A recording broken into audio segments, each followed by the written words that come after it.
It is becoming a familiar sight. Roads turn to car parks. The traffic heading out of the UK is relentless. As the port of Dover and the Eurotunnel faced one of their busiest days ever, frustration mounted amidst the tens of thousands of vehicles that try to pass through.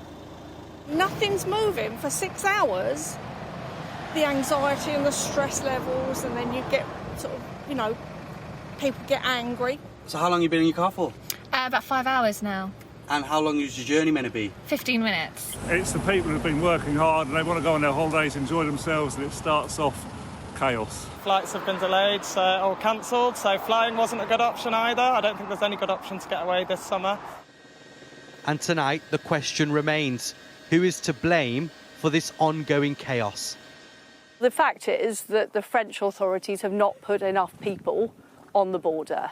And I'm in touch with the French authorities. I'm very clear that we need to see action from them to resolve the terrible situation that people are facing. So not Brexit's fault, says the Foreign Secretary, bidding for the top job.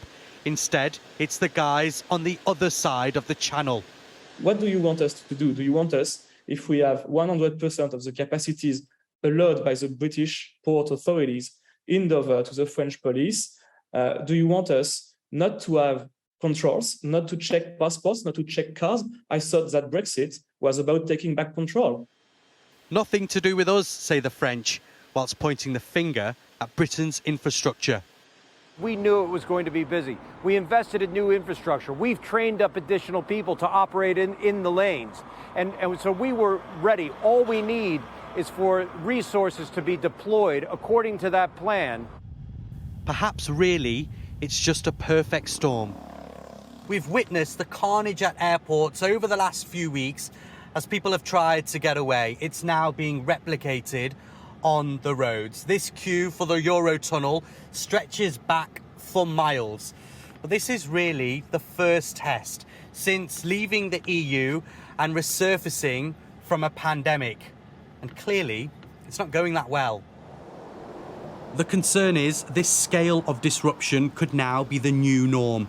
Our big summer getaways hampered by the effects of Brexit and a lack of resource, throwing many holidays into question. Inzman Rashid, Sky News in Kent.